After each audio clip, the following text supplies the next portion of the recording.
Bem-vindo ao podcast Café com o CRM, uma iniciativa do CRM Maranhão. Olá, sejam todos bem-vindos a essa edição do podcast Café com o CRM. E nessa edição especial de Outubro Rosa, eu, José Guará, médico mastologista e conselheiro efetivo do CRM, recebo minhas colegas e amigas, doutora Vanessa Campos, que é mastologista, e doutora Nayane Setúbal, que é radiologista. Seja bem-vinda, Vanessa. Obrigada, muito obrigada pelo convite em nome do CRM. Eu agradeço a oportunidade de poder estar aqui compartilhando informações nesse Outubro Rosa. Seja bem-vinda, Nayane. Muito obrigada pelo convite e espero trazer muito conhecimento e agregar a nossa informação aqui sobre o câncer de mama e o Outubro Rosa, que é essa campanha tão importante para conscientizar todas as mulheres e população em geral sobre esse tema tão relevante. E falando um pouco de Outubro Rosa, o Outubro Rosa, na verdade, é uma campanha que nasceu ali na década de 90, nos Estados Unidos. Foi uma campanha que surgiu do bojo popular. Na verdade, as mulheres sobreviventes de câncer de mama saíram nas ruas vestindo um laço rosa e aí chamando a atenção para que era possível se tratar, que é possível sobreviver ao câncer de mama e alertando para o diagnóstico precoce. E tomou proporções mundiais. Hoje se celebra e se traz esse tema como foco importante em todas as instituições, servindo até de exemplo para outros meses em que há outros motes de outras campanhas. Então, o Outubro Rosa surge como uma inspiração. E falando um pouquinho sobre o câncer de mama, Vanessa, a gente sempre discute muito sobre a frequência do câncer, que é bastante elevada, mas a gente fala de um ponto importante que é o diagnóstico precoce. Por que é tão importante a gente falar de diagnóstico precoce de câncer de mama? Guará, a gente tem que o diagnóstico precoce no câncer de mama, ele é o principal aliado a esse tratamento do câncer de mama na mulher. E a todo esse desfecho de como que vai ser o tratamento, o acompanhamento, todo esse acompanhamento da mulher. A gente tem que o diagnóstico precoce, ele aumenta as chances de cura em até 95% da doença. Isso porque permite que ela seja diagnosticada ainda nos estágios iniciais.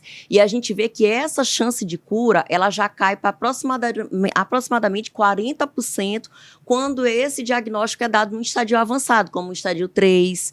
Então, a gente vê essa importância e isso faz diferença. E como você estava falando sobre o Outubro Rosa, a gente vê que essa campanha de Outubro Rosa, ela leva mais mulheres a procurar o serviço médico e, consequentemente, serem diagnosticadas precocemente do câncer de mama.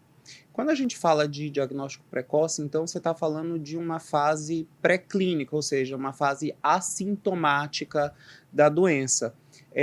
Mas aí eu pergunto, como a doença é assintomática, Nayane, qual seria a recomendação, então, de exames para ser feito? Em que população a gente indicaria esse exame do ponto de vista de tentar chegar a esse diagnóstico precoce do câncer? Excelente pergunta, agora. Então, a partir dos 40 anos, de acordo com a maioria das sociedades, é a idade que a mulher deve começar a fazer o rastreamento do câncer de mama através da mamografia.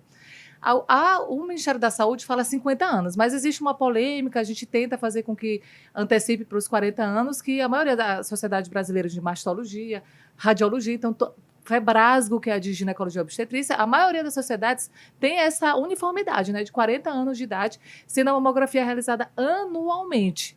Então, a mamografia é o principal exame de rastreamento, porém, muitas vezes a mulher também precisa fazer a ultrassonografia ou até a ressonância magnética, mas isso depende de cada caso. Mas o principal exame é a mamografia, que a gente consegue fazer um diagnóstico bem precoce dessas lesões não palpáveis. Quando a gente fala um pouco sobre o exame de mamografia, Vanessa, a gente tem um grande mito e um grande medo de algumas mulheres que ainda não iniciaram rastreamento com medo, com receio da dor, do desconforto do exame, e por vezes a gente recebe perguntas se a ultrassonografia não poderia substituir a mamografia nesse papel de rastreamento. O que é que você tem a dizer sobre isso?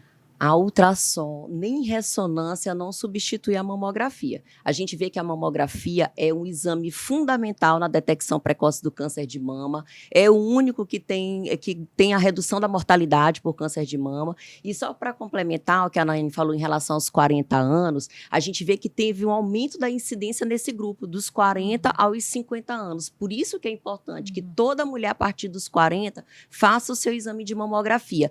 A mamografia ela pode gerar gerar um certo desconforto, não é aquela dor, é um certo desconforto durante a realização do exame, mas não é nada aquilo que justifique você não fazer a mamografia, é um certo desconforto. Tente um período menstrual ali, um período do seu ciclo que você esteja mais confortável, mas faça a mamografia. E aí, falando um pouco sobre essa questão do autocuidado, a gente vê muito sobre fazer o exame mesmo estando assintomática, que é o ideal. Mas, por vezes, Vanessa, a gente precisa alertar quais seriam os sinais que a gente poderia encontrar na mama que nos fariam suspeitar de um câncer de mama ou de uma lesão que mereça alguma investigação. Quais seriam esses sinais desse câncer de mama que a gente poderia orientar para as nossas mulheres? As pacientes, elas podem perceber um nódulo, às vezes um nódulo endurecido, ou na região da mama, ou região de axila, ou até mesmo na região do pescoço, uma alteração na pele, na coloração ou na textura da pele. Às vezes a pele pode ficar com aspecto de casca de laranja, também pode ser sugestivo. Uma saída de secreção pelo mamilo, geralmente quando unilateral e dependendo da coloração. Então, assim, a alteração do próprio mamilo em si pode ser também. Então, são várias alterações, mas como a gente sempre frisa, não espere ter alteração, né? Faça seus exames preventivos, como o Guará falou, para a gente tentar diagnosticar aquele paciente que não tem sintoma ainda. E aí, Nayane, quando essa mulher chega no serviço de saúde e vai fazer seus exames de imagem, por vezes ela se encontra com um achado suspeito. E aí eu pergunto, o exame de imagem, ele dá já o diagnóstico de certeza de câncer de mama? Qual é o método ideal para a gente confirmar que uma mulher tem uma lesão que é um câncer de mama e como é que ele é feito? O método de imagem não consegue fechar o diagnóstico, mas a gente consegue, de acordo com a categorização BIRADS, que vai do 0 até o 6, a gente consegue estimar qual a porcentagem de risco que aquela mulher tem de apresentar um câncer. E aí, de acordo com a categorização, a partir da categoria 4, né, 4 e 5, a gente precisa encaminhar essa paciente para a realização da biópsia mamária. Então, a biópsia mamária ela é realizada... É um procedimento praticamente ambulatorial, é uma pequena cirurgia, mas que não precisa de internação. É um procedimento relativamente simples, onde são extraídos alguns fragmentos daquela lesão, e aí esses fragmentos vão para o laboratório, e aí sim o diagnóstico é feito ou não. Então, os exames de imagem eles são muito importantes para a suspeição, mas não para a confirmação diagnóstica. E em adição a que a doutora Vanessa falou, dos achados da mama também, às vezes a gente tem que perguntar, sempre nós temos que perguntar para a mulher. Então, além do que ela disse do mamilo, da alteração de pele, também tem a descarga papilar, que é muito importante. Então, uma descarga papilar sanguinolenta, ou o que a gente chama de água de rocha, que é como se fosse uma água mesmo, transparente, unilateral, principalmente, né? Espontânea. Também são achados de suspeição para o câncer de mama. Então, além dos exames de imagem, a gente precisa fazer uma entrevista com toda a paciente para saber se ela tem algum sintoma. Mas não é incomum que eu pegue pacientes totalmente assintomáticas, com lesões suspeitas, e depois confirma-se o diagnóstico do câncer através da biópsia. Perfeito. Eu acho importante a gente falar sobre essa trajetória terapêutica da mulher que tem uma lesão suspeita, que vai para a biópsia, porque a gente sabe que há um percentual, em torno de 10% a 12% da população feminina que em algum momento vai receber o diagnóstico do câncer de mama. Sim. Isso por diversos fatores. A gente tem mudanças do estilo de vida, mas e os exames de imagem, eles estão dentro do espectro do que a gente chama de prevenção secundária, que é aquilo que você falou, né, Vanessa? Que a gente dá o diagnóstico mais precoce, evita que a mulher morra por câncer de mama, porque a gente consegue tratar e curá-la. Mas dentro das estratégias, Vanessa, de prevenção primária, que são aquelas que evitam o surgimento do câncer, o que é que a gente tem efetivo e está muito bem estabelecido que a gente pode fazer e orientar? O que a gente tem bem estabelecido na prevenção primária seria na redução dos fatores de riscos modificáveis para essa doença. E o que seria? Redução no consumo de álcool, isso já é bem estabelecido entre nós, manter um peso adequado, uma atividade física regular, isso a gente fala que a paciente tem que ter uma mudança no estilo de vida da paciente, que inclui alimentação, atividade física, peso adequado e redução no consumo de álcool. Isso a paciente pode fazer, os estudos têm mostrado que fazendo isso a gente consegue uma redução no risco dessa paciente ter um câncer de mama em até 28 a 30% dos casos. Que é muito alto, né? Quando a gente fala sobre essas estratégias de prevenção primária, a gente não necessariamente está focando somente no câncer de mama, porque a gente sabe hoje que as principais causas de morbidade e mortalidade no país são as doenças cardiovasculares. E essa mudança de estilo de vida tem impacto também na redução dessa carga de doenças crônicas não transmissíveis. E aí, quando a gente fala um pouco disso, lembrando que a gente está num podcast que é direcionado para o público médico e para o público não médico, eu pergunto para vocês, como é que é no desafio do dia a dia? Porque um grande ponto que a gente é questionado no consultório é, doutor, mas eu tenho muito pouco tempo. Como é que a gente dá conta de incluir a atividade física, o cuidado nessa dieta? Eu queria que vocês falassem um pouquinho como é que é esse autocuidado de vocês, Vanessa e depois Nayane. Não é fácil, né, Nayane? Ainda mais quem também ainda é mãe, trabalha fora, não é fácil, mas não é fácil para ninguém. E realmente isso a gente tem que entender que são escolhas e que a gente tem que ter essa determinação, tem que ter essa disciplina, porque se a gente for deixar na rotina do dia a dia, entre serviço, ser mãe, dona de casa e tantas outras coisas, a gente não consegue. Então a gente tem que estabelecer uma disciplina e tentar manter uma atividade física, uma alimentação mais adequada, para que a gente também possa se ajudar a ajudar outras mulheres, entendeu? Nesse ponto. Eu concordo com a Vanessa, não é fácil, nós somos multitarefas, né? Nós como mulheres, mães, e agora, mas assim, um fator de risco, eu já tenho o terceiro filho que eu vou amamentar, né? Então, pelo menos essa amamentação, eu estou um pouco, não estou livre, né? Mas isso já também é um dos fatores de proteção, né? Que é a amamentação. Então, as mulheres cada vez mais estão engravidando muito tarde, tendo uma prole pequena. Então, isso também é um fator de risco que não supera os que a Vanessa já falou, mas que também são importantes. Mas eu tento me manter em movimento sempre, porque a gente precisa, além de diagnosticar, de atender aquela paciente, a gente precisa ser exemplo. Então, para elas o cardiologista que fuma, a gente fica pensando, meu Deus, ele fala que é proibido fumar, que dá todas aquelas doenças, mas ele não é exemplo. Então, nós precisamos ser exemplo. Agora, como eu estou gestante, né, do meu terceiro filho, eu estou fazendo atividades mais leves, mas sempre me mantendo em movimento, porque nós precisamos ser exemplos. E falando um pouquinho dessa rotina de vocês e desse cenário tão desafiador, porque quando a gente fala sobre câncer de mama, a gente discute vários cenários, o acesso da paciente ao serviço de saúde, o acesso ao tratamento, diagnóstico, etc. Aí eu pergunto para ti, Vanessa, hoje na tua prática diária, qual seria o maior desafio em relação ao acompanhamento, diagnóstico, tratamento, enfim, o manejo da paciente que ou tem lesão suspeita ou que já tem o diagnóstico de câncer de mama? Agora, para mim, o pior assim, contexto e um grande desafio, que eu acho que não só para mim, mas para todos nós mastologistas, é no momento do diagnóstico. Tá ali de frente com aquela paciente e falar para ela ali, ler aquele resultado daquele exame ali junto com ela, sempre é um grande desafio.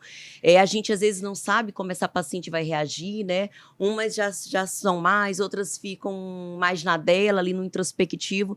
Mas, assim, a gente tem que colocar de uma forma ali que essa paciente ela não perca as esperanças dela, entendeu? Que ela trate, que ela siga o tratamento, entendeu? Faça tudo o que for fazer, eu falo, faça tudo o que você tiver que fazer, entendeu? Se é cirurgia, rádio, químio, o que tiver, você tem que fazer ao seu alcance. Que às vezes algumas pessoas procuram um tratamento ali alternativo, alguma coisa.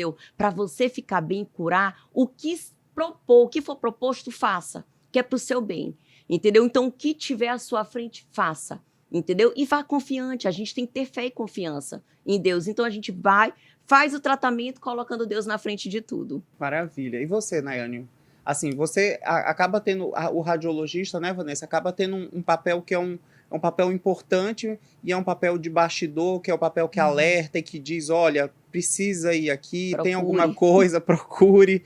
Me conta como é que é o teu desafio, qual é o teu desafio maior em relação a esse cuidado, esse contato com essa paciente, ou que tem uma lesão suspeita, ou que já tem um diagnóstico de câncer de mama. Olha, a minha abordagem precisa ser muito individualizada, porque tem mulheres que são mais frágeis, né? Tem mulheres que são mais aparentemente fortes. Então, mas eu sempre visando a transparência e a sinceridade. Então, desde quando eu não espero a paciente receber o exame para dar uma notícia de que ela tem uma lesão suspeita. No momento que eu estou ali, principalmente fazendo ultrassom, ou quando eu estou laudando a mamografia, eu ligo para a paciente, ou na hora que eu estou fazendo a ultrassonografia, eu já abordo né, já falo, olha, você tem uma lesão suspeita. Então, assim, a primeira coisa que você vai fazer é a biópsia, já oriento, né? Você já tem mastologista? Então, você precisa procurar um mastologista, você precisa fazer uma biópsia dessa lesão. Pode ser que seja benigno, maligno, eu não tenho como lhe dar certeza agora, mas eu preciso ser muito transparente, muito sincera e acolher. Acolher aquela mulher, tentar entender. Às vezes já teve muitas mulheres que choravam, e aí a gente tenta botar Deus na frente e dar esperança e tentar que ela tenha paciência para poder esperar, mas uma paciência ativa. Sim, né? Não é aquela paciência passiva de não vou procurar o macho, não vou fazer a biópsia, não. A gente dá uma esperança, mas com os pés no chão. Perfeito. Eu acho que, assim, do ponto de vista que eu acredito que é muito desafiador para mim, é a gente dividir as responsabilidades e reduzir as barreiras de acesso das mulheres, sabe, Vanessa? Porque, e aí a gente aproveita esse momento desse Outubro Rosa de dizer que a responsabilidade da solicitação do exame é de todos nós médicos, todos Sim. nós que estamos inseridos no sistema de saúde. Não necessariamente só o ginecologista ou só o mastologista que podem pedir o exame. Todo médico Sim. que está em contato com uma mulher que tem 40 anos ou mais, pode fazer e deve fazer a solicitação do exame de mamografia e orientá-la a procurar o serviço de saúde. Entendendo que a gente tem um tipo de rastreamento no Brasil que é um pouco diferente dos outros países, que é o que a gente chama de rastreio oportunístico, ou seja, não há um agente que busca a mulher em casa para fazer o exame. A mulher ela precisa se voluntariar, sair de casa e fazer o seu exame de imagem.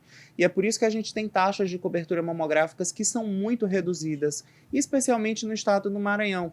E aí isso acaba sendo um grande desafio do acesso. Desculpa agora te interromper, mas pegando esse gancho, eu vou defender, vou qualificar agora a minha dissertação do mestrado, e é justamente sobre isso, esse tema. Por isso que eu acho relevante. E eu peguei dados, e assim, eu fiquei muito chocada com as informações que a cobertura mamográfica do Maranhão, o ideal, né, o que o Ministério da Saúde preconiza é 70%.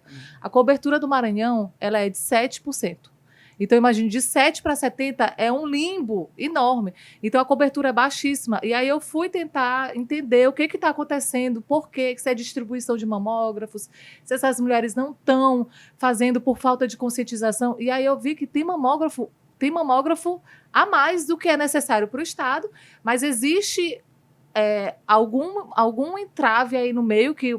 Minha pesquisa é quant, não é quali, então, para o meu doutorado, vou tentar entender melhor esse cenário, mas essa cobertura de 7%, ela tem muitos fatores, mas que me deixou muito preocupada, porque tem aí uma infinidade de mulheres que não têm a cobertura, e não é por falta de aparelho.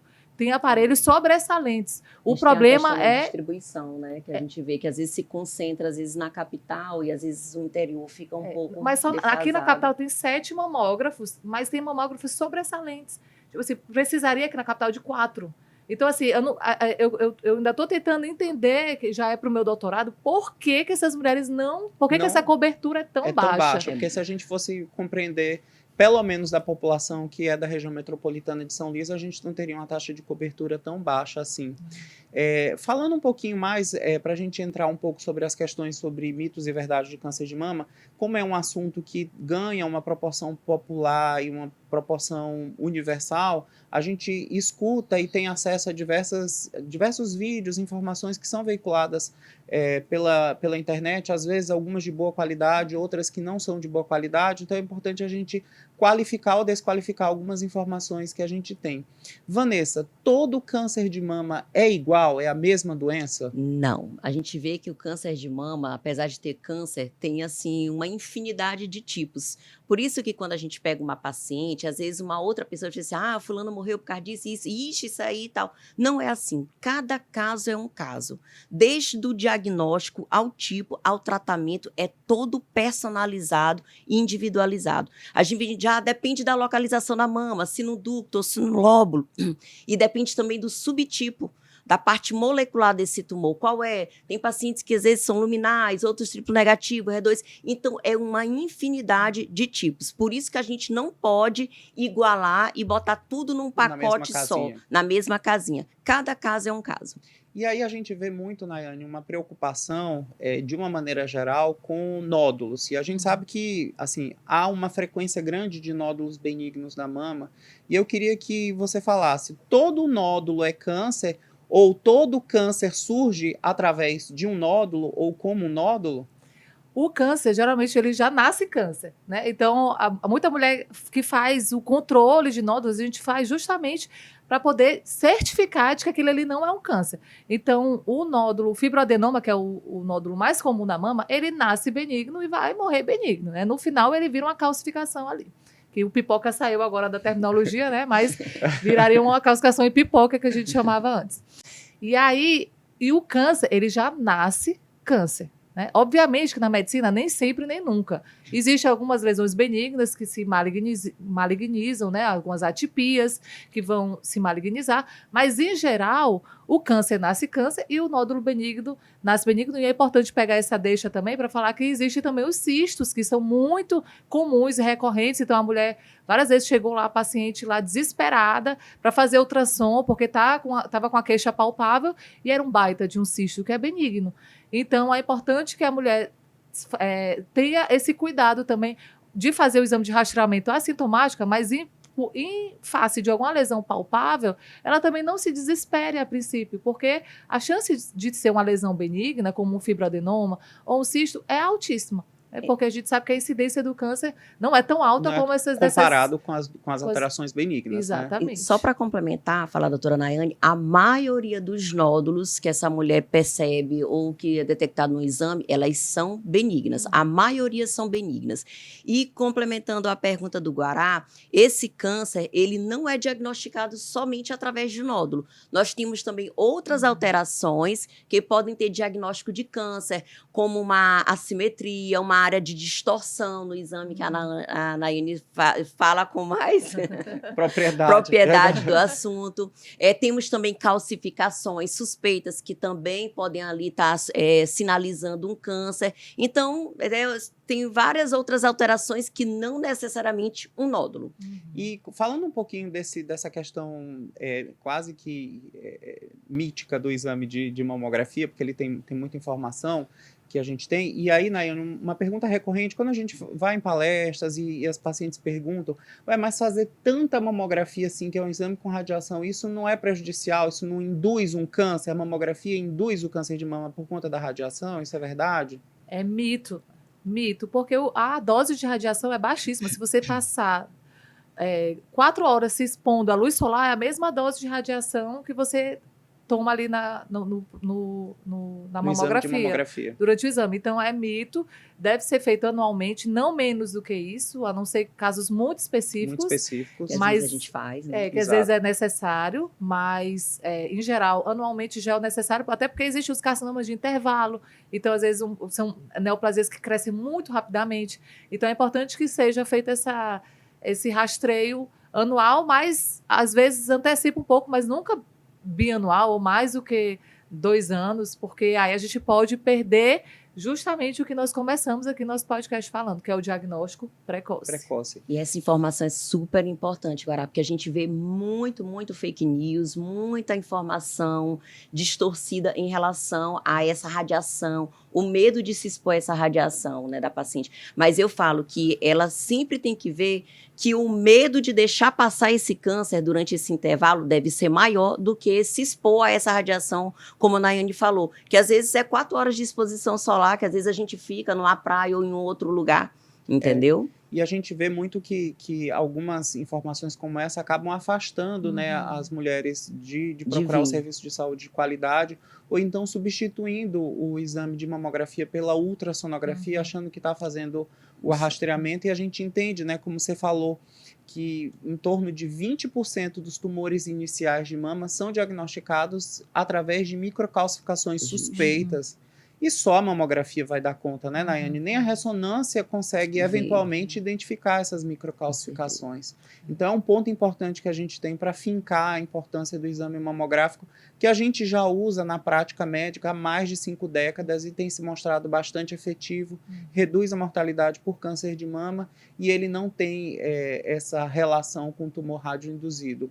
Vanessa, falando um pouquinho mais sobre esses mitos, e aí a gente fala mais em relação à questão agora da abordagem do tratamento do câncer de mama, e a gente vê que hoje é uma lei federal e que a gente tem assegurado isso no Sistema Único de Saúde e de Saúde Suplementar, que é a reconstrução imediata da mama utilizando implantes ou retalhos autólogos.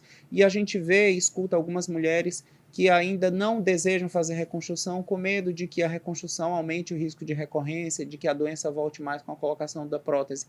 Isso de fato existe? Isso é mito? Comenta um pouquinho para a gente sobre isso. Isso é mito. A reconstrução é um direito da paciente, ela reconstruir a mama dela, podendo, em determinados casos, que tem indicação e que cabem o uso da prótese. E essa prótese, por si só, ela não aumenta o risco de câncer de mama. Então, a paciente não deve temer. Se o caso dela é possível e tenha indicação para isso, ela pode sim reconstruir a mama utilizando a prótese, sem medo de aumentar o risco de voltar ou de desenvolver novos cânceres por causa dessa prótese.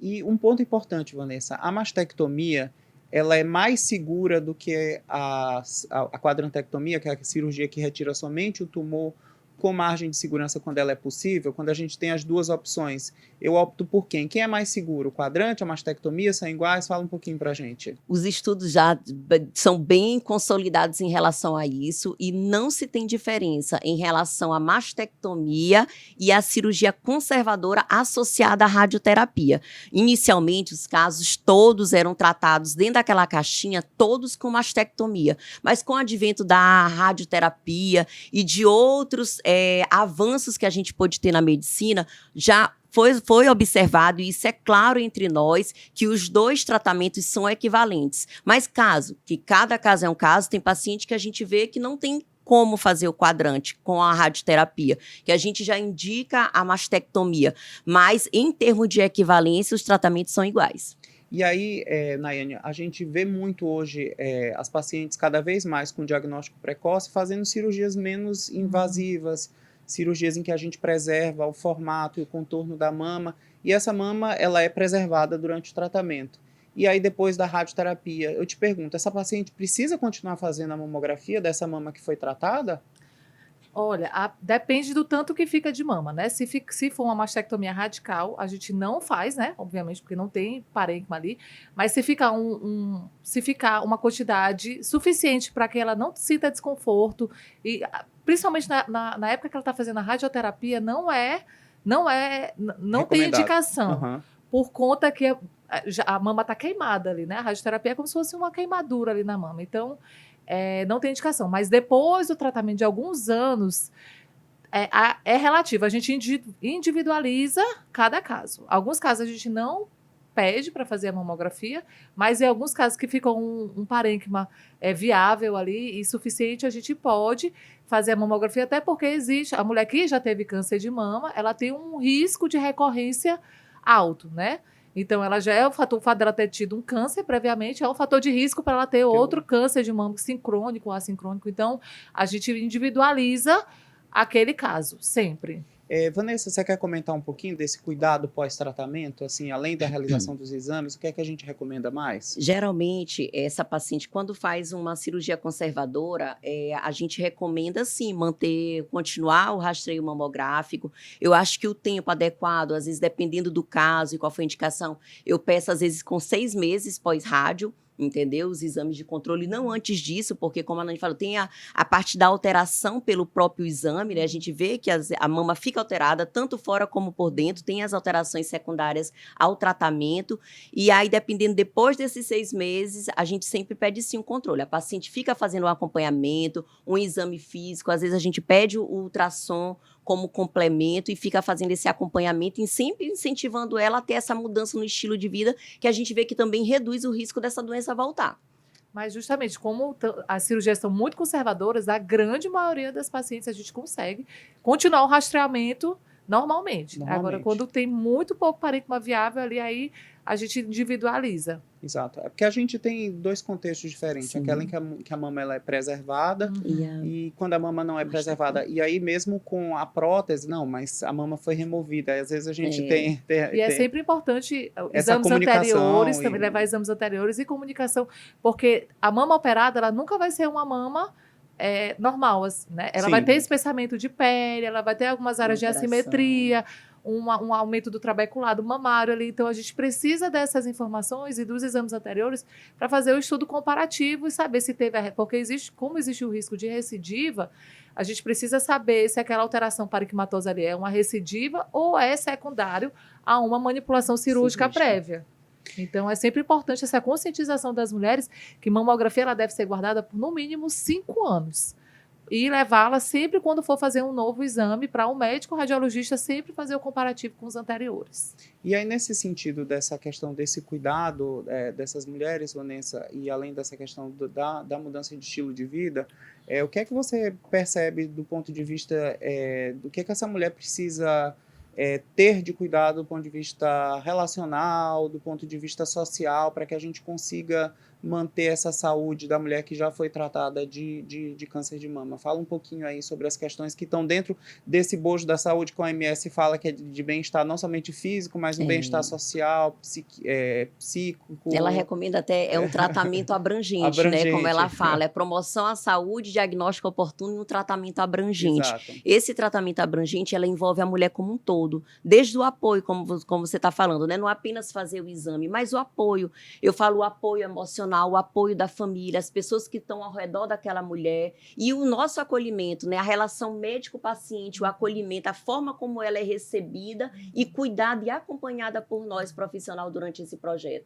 durante toda essa caminhada dela, entendeu? Isso faz muita diferença, entendeu? A forma como a gente acolhe, a forma como a gente dá o diagnóstico, a forma como a gente acompanha essa paciente, isso faz diferença em todo dia durante a caminhada dela.